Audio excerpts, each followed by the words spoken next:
ವಿಜಯಪುರದಲ್ಲಿ ದರೋಡೆಕೋರರು ಅಟ್ಟಹಾಸವನ್ನ ಮೆರೆದಿದ್ದಾರೆ. ಮನೆ ದರೋಡೆ ಮಾಡಿ ಮಾಲೀಕರಿಗೆ ಚಾಕುವನ್ನ ಇರಿದಿದ್ದಾರೆ.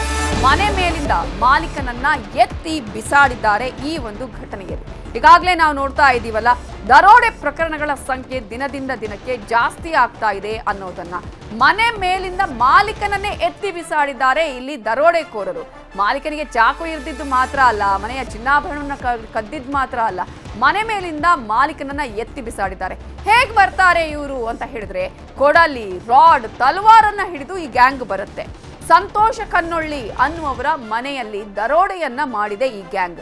ಒಂಟಿ ಮನೆಗಳನ್ನೇ ಇವರು ಟಾರ್ಗೆಟ್ ಮಾಡ್ಕೊಳ್ತಾರೆ, ದಾಳಿ ಮಾಡ್ತಾರೆ, ಚಿನ್ನಾಭರಣಗಳನ್ನ ಕಳ್ಳತನ ಮಾಡ್ತಾರೆ. ರಾತ್ರಿ ಮನೆಗೆ ನುಗ್ಗಿ ಮುಸುಕುಧಾರಿಗಳಿಂದ ಈ ದರೋಡೆ ನಡೆದಿದೆ. ಒಂದೇ ವಾರದಲ್ಲಿ 3 ಕಡೆ 5 ಗ್ಯಾಂಗ್ನ ಅಟ್ಟಹಾಸ ನಡೆದಿದೆ. ರೇಡಿಯೋ ಕೇಂದ್ರದ ಬಳಿಯ ಜೈನಾಪುರ ಲೇಔಟ್ ಅಲ್ಲಿ ದರೋಡೆ ನಡೆದಿದ್ದು, ಸಂತೋಷ್ ಕನ್ನೋಳಿ ಅವರ ಪತ್ನಿಯ ಕೊರಳಿದ್ದ ಚಿನ್ನದ ತಾಳಿಯ ಚೈನನ್ನ ಕಿತ್ತೊಯ್ದಿದ್ದಾರೆ ಮುಸುಕುಧಾರಿಗಳು. ಕಿರ್ಚಾಡಿದಾಗ ಪತ್ನಿಗೂ ಕೂಡ ಇಟ್ಟಿಗೆಯಿಂದ ಹೊಡೆದಿದ್ದಾರೆ. ಘಟನೆ ಬಳಿಕ ಬೆಚ್ಚಿ ಬಿದ್ದಿದೆ ಈಗ ಜೈನಾಪುರ ಲೇಔಟ್ನ ಜನತೆ. ಕಾರಣ, ಈಗಾಗಲೇ ಪ್ರತಿನಿತ್ಯ ಇಂತಹ ಘಟನೆಗಳು ಆಗ್ತಾ ಇದ್ರೆ ಹೇಗೆ ಬದುಕೋದು ಅನ್ನುವಂತಹ ಆತಂಕ ಸಹಜವಾಗಿಯೇ ಇರುತ್ತೆ. ಐಸಿಯುನಲ್ಲಿ ದಾಖಲಾಗಿದ್ದಾರೆ ಸಂತೋಷ್ ಅವರು. ಕೆಲ ದಿನದ ಹಿಂದೆ ಧಾರವಾಡ ನಗರದ ಹೊರವಲಯದ ನವರೂರಲ್ಲೂ ಕೂಡ ಹೀಗೆ ಚಡ್ಡಿ ಗ್ಯಾಂಗ್ ಒಂದು ಹಾವಳಿಯನ್ನ ಇಟ್ಟಿತ್ತು. ದೃಶ್ಯಾವಳಿಗಳಲ್ಲೂ ಕೂಡ ನಾವು ನಿಮಗೆ ತೋರಿಸ್ತಾ ಇದ್ದೀವಿ. CCTVಯಲ್ಲಿ ಇವರು ಬರ್ತಾ ಇರುವಂತಹ ಒಂದು ದೃಶ್ಯಗಳು ಈಗಾಗಲೇ ಸೆರೆಯಾಗಿದೆ. ಕೈಯಲ್ಲಿ ಲಾಂಗು, ಮಚ್ಚು, ಕೊಡಲಿಯನ್ನೇ ಹಿಡ್ಕೊಂಡು ಈ ದರೋಡೆಕೋರರ ಟೀಮ್ ಬರುತ್ತೆ. ಒಬ್ರಲ್ಲ, ಇಬ್ರಲ್ಲ, 4 ರಿಂದ 5 ಜನ ಇರ್ತಾರೆ. ಇದೇ ರೀತಿಯಾಗಿ ಪ್ಲಾನ್ ಮಾಡಿಕೊಂಡು ಒಂಟಿ ಮನೆಯನ್ನು ಟಾರ್ಗೆಟ್ ಮಾಡ್ಕೊಂಡು ಬರ್ತಾರೆ. ನಮಗೆ ಏನಾರ ಮಾಡಂಗಾಗತ್ತ ಅವ್ರಿಗೂ ಒತ್ಕೋತ ಇವ್ರು ಹೊರಗೆ ಬಂದಾರಿ. ಹೊರಗೆ ಬರೋಣ ಇವ್ರಿಗೆ ಚಾಕು ಹಾಕಿ ಒತ್ಕೋತ ಇಲ್ಲಿ ಹಿಂದೆ ಬ್ಯಾಕ್ ಸೈಡ್ ಹಾಕ್ಯಾರಿ, ಮತ್ತು ಇಲ್ಲಿ ಎದಿಗೆ ಹಾಕ್ಯಾರಿ. ಹಾಕಿ ಹಿಂಗೆ ಹಿಂದಿನ ಸೈಡ್ ಡೋರ್ ಇನ್ನೊಂದು ಮನೆ ಐತ್ರಿ ಬಾಜು, ಆ ಕಡೆ ಒತ್ಕೋತ ಒಯ್ದು ಮ್ಯಾಗಿಂದ ಕೆಳಗೆ ಎತ್ತಿ ಕೆಳಗೆ ಒಕ್ಕಟ್ಟು ಬಿಟ್ಟಾರಿ. ಹಾಂ ರೀ, ಒಕ್ಕಟ್ಟು ಕೆಳಗೆ ಒಕ್ಕಟ್ಟು ನನ್ನ ಬಲ್ ಬಂದಾರಿ.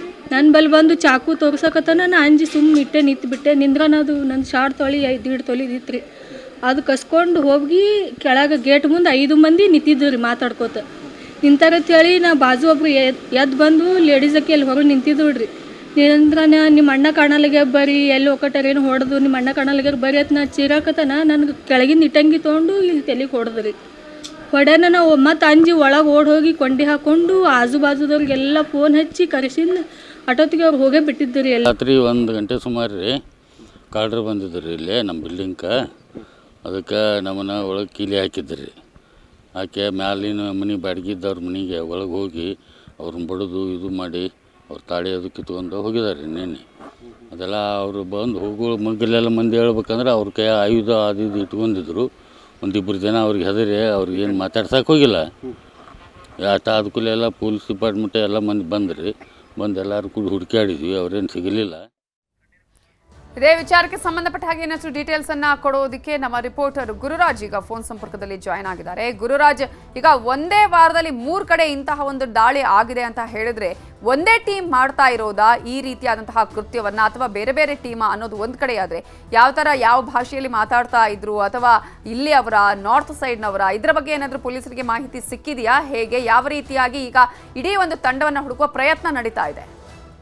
ನಮಿತಾ, ಏನಂದ್ರೆ ಕಳೆದ 1 ವಾರದಿಂದ ವಿಜಯಪುರದ ಜನರು ರಾತ್ರಿ ನಿದ್ದೆ ಮಾಡದೇ ಇರುವಂತಹ ಪರಿಸ್ಥಿತಿ ಇರುವಂತದ್ದು. ಯಾಕಂದ್ರೆ ಯಾವ ಟೈಮಲ್ಲಿ ದರೋಡೆಕೋರರು ಬಂದು ಮನೆಗೆ ದಾಳಿ ಮಾಡ್ತಾರೆ ಅಂತ ಹೇಳಿ ಈ ಹಿಂದೆ ಹೇಗಾಗ್ತಿದ್ರೆ ಮನೆಗೆ ಕೀಲಿ ಹಾಕಿದ ಮನೆಗಳಿಗೆ ಹೋಗಿ ಕಳ್ಳತನ ಮಾಡುವಂತದ್ದು ಇರ್ತಿತ್ತು. ಆದ್ರೆ ಈಗ ಮನೆಯಲ್ಲಿ ಜನರು ಇರುವಾಗಲೇ ಅವ್ರಿಗನ್ನ ಹೆದರಿಸಿ ಮನೆ ಡೋರನ್ನ ಒಡೆದು ದರೋಡೆ ಮಾಡುವಂತಹ ಪ್ರಕರಣಗಳು ಬೆಳಗ್ಗೆ ಬರ್ತಾ ಇರೋದ್ರಿಂದ ಜನರು ಒಂದು ಆತಂಕ ಇರುವಂತದ್ದು. ಕಳೆದ 1 ವಾರದ ಅವಧಿಯಲ್ಲಿ ಸುಮಾರು 3 ಕಡೆ ವಿಜಯಪುರ ನಗರ ಸೇರಿದಂತೆ ಬೇರೆ ಬೇರೆ ಕಡೆಯಲ್ಲಿ ಈ ರೀತಿ ಪ್ರಕರಣ ದಾಖಲಾಗಿರುತ್ತದೆ. ಬಹಳಷ್ಟು ಆತಂಕದಲ್ಲಿ ವಿಜಯಪುರ ಜನರು ಇರುವಂತದ್ದು. ಅದರಲ್ಲೂ ನಿನ್ನೆ ರಾತ್ರಿ ಆಗಿರುವಂತಹ ಭಯಾನಕ ಘಟನೆ ಏನಿದೆ, ಆ ವ್ಯಕ್ತಿಯ ಮನೆಗೆ ದಾಳಿಯನ್ನ ಮಾಡಿ 5 ಜನರ ತಂಡವ ದಾಳಿಯನ್ನ ಮಾಡಿ ಆ ಮನೆ ಡೋರನ್ನ ಮುರಿದು ಆತನ ಮೇಲೆ ಚಾಕುವನ್ನ ಹಾಕಿ ಬೆಳಗ್ಗೆ ಮನೆಯ ಮೇಲಿಂದ ಎತ್ತಿ ಹೋಗ್ತಿರುವಂತದ್ದು. ಸೊ ಈ ಪ್ರಕರಣ ವಿಜಯಪುರದಲ್ಲಿ ಬಹಳಷ್ಟು ಆತಂಕ ಕಾರಣವಾಗಿರುವಂತದ್ದು. ಕೇವಲ ದರೋಡೆ ಮಾಡ್ತಾರೆ ಅಂದ್ರೆ ಚಿನ್ನಾಭರಣ ತಗೊಂಡು ಹೋಗ್ತಾರೆ ಅಂತಿತ್ತು. ಆದ್ರೆ ಈಗ ಹಲ್ಲೆ ಮಾಡಿ, ಮಾರಣಾಂತಿಕ ಹಲ್ಲೆ ಮಾಡಿ ಈ ರೀತಿ ಮಾಡ್ತಾ ಇರೋದ್ರಿಂದ ಜನರಿಗೆ ಒಂದು ಆತಂಕ ಇರುವಂತದ್ದು. ಹಾಗಾಗಿ ವಿಜಯಪುರ ಪೊಲೀಸರಿಗೆ ಒಂದು ಪ್ರತಿಷ್ಠೆಯಾಗಿ ಇದೊಂದು ಪ್ರಕರಣ ದಾಖಲಾಗಿರೋದ್ರಿಂದ ಇಡೀ ರಾತ್ರಿ ಅವರೆಲ್ಲ ಕಾರ್ಯಾಚರಣೆ ನಡೆಸಿದ್ದಾರೆ. ವಿಜಯಪುರದ ಎಲ್ಲಾ ಭಾಗಗಳಲ್ಲಿ ಸಹಿತ ಯಾವುದೇ ರೀತಿ ಆರೋಪಗಳು ಪತ್ತೆಯಾಗಿಲ್ಲ. ಆದ್ರೆ ಕಳೆದ 5 ದಿನಗಳಿಂದ ಏನು ಈ ರೀತಿ ಪ್ರಕರಣಗಳು ಅಲ್ಲಲ್ಲಿ ದಾಖಲಾಗ್ತವೆ. ಹಾಗಾಗಿ ಒಂದು ಆತಂಕ ಇರುವಂತದ್ದು. ಈಗ ಪೊಲೀಸರು ಎಲ್ಲ ಕಡೆ ನಾಕಾಬಂದಿಯನ್ನು ಹಾಕಿ ಆರೋಪಿಗಳ ಪತ್ತೆಗೆ ಒಂದು ಚಾಲನೆ ಬೀಸಿದ್ದಾರೆ. ಪ್ರಾಥಮಿಕ ಪ್ರಕಾರ ಅವರು ಮಧ್ಯಪ್ರದೇಶ ಉತ್ತರ ಭಾಗದವರು ಇರುವಂತ ಹೇಳಿ, ಅಂದ್ರೆ ನಿನ್ನೆ ಪ್ರಕರಣ ದಾಖಲಾದಾಗ ಅವ್ರು ಹೇಳಿರೋ ಮಾಹಿತಿ ಪ್ರಕಾರ ಹಿಂದಿನೇ ಮಾತಾಡ್ತಾ ಇದ್ರು, ಈ ಭಾಗದವರು ಇದ್ರು ಅಂತ ಹೇಳಿ ಅವರೊಂದು ಪ್ರಾಥಮಿಕವಾಗಿ ಮಾಹಿತಿ ನೀಡಿದ್ರು. ಅದು ಅದಾದ್ಮೇಲೆ ಈಗ ಪೊಲೀಸರು ತನಿಖೆಯನ್ನ ನಡೆಸ್ತಾ ಇರುವಂತದ್ದು. Namita, thank you Gururaj ಡೀಟೇಲ್ಸ್ಗೆ.